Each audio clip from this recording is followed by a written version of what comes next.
বন্ধের বিরোধিতায় দায়ের জনস্বার্থ মামলা খারিজ হয়ে গেল হাইকোর্টে।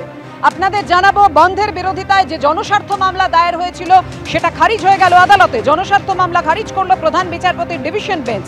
মামলাকারী আইনজীবীকে 50,000 টাকা জরিমানা করলো হাইকোর্ট। মামলাকারীর আইনজীবী যে কোনো রকম জনস্বার্থ মামলা নিষিদ্ধ করা হয়েছে, সেই কারণে এই মামলা আদালত গ্রহণ করছে না, খারিজ করা হচ্ছে। বন্ধের বিরোধিতায় দায়ের জনস্বার্থ মামলা খারিজ করে মন্তব্য হাইকোর্টের প্রধান বিচারপতি টি.এইচ. শিবগানেনের।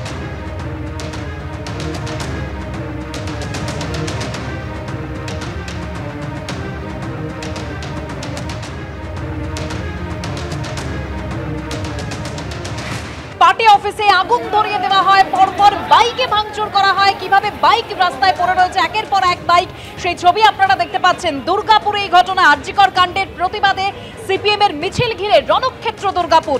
তৃণমূলের সঙ্গে সংঘর্ষে বোমাবাজি হয়।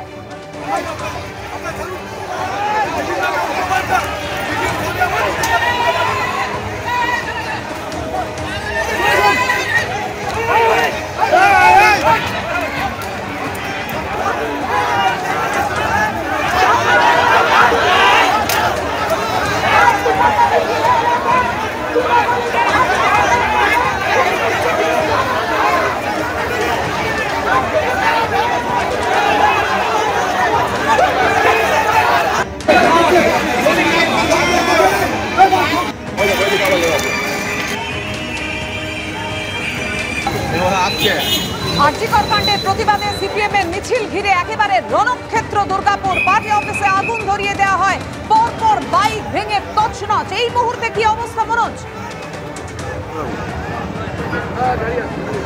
দেখো, তোমাকে দেখাবো। এই মুহূর্তে প্রচুর পুলিশ তারা মোতায়েন করা হয়েছে এখানে। আসানসোল দুর্গাপুর কমিশনারেটের ডিসি, এসিপি, প্রচুর কমব্যাট ফোর্স তারা কিন্তু বিভিন্ন রাস্তার মোড়ে মোড়ে এখানে টহল দিচ্ছে।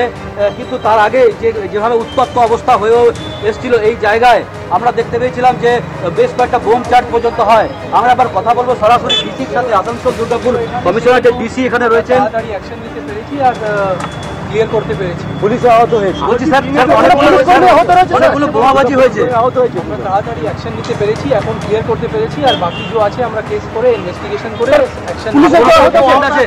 কেউ ডিটেইন আছে? আমরা দেখছি এখন। সব আমরা দেখছি। কেউ ডিটেইন আছে স্যার? আমরা কিছু বলতে পারছি না, কিন্তু আমরা সব কিছু দেখছি। কেস হবে, ইনভেস্টিগেশন হবে, ওটা নিয়ে কোনো অসুবিধা নেই। পুলিশের ভূমিকা নিয়ে আঙুল তুলছে সিপিএম। প্রথম জিনিস আছে যে আমরা এখন এনশিওর করি যে সব নর্মাল থাকে, এটা আমাদের প্রথম এনশিওর করার আছে, সেটাতে আপনারা একটু সহযোগ। যেমনটা ডিসি জানাচ্ছিলেন যে ইনভেস্টিগেশন চলছে, তারা দেখছেন বিষয়টি, কিন্তু এখনো পর্যন্ত এই ঘটনায় কেউ ডিটেইন নেই। এই জায়গায় কিছুক্ষণ আগে আমরা দেখতে পেয়েছি যে রণক্ষেত্র চেহারা হয়েছিল।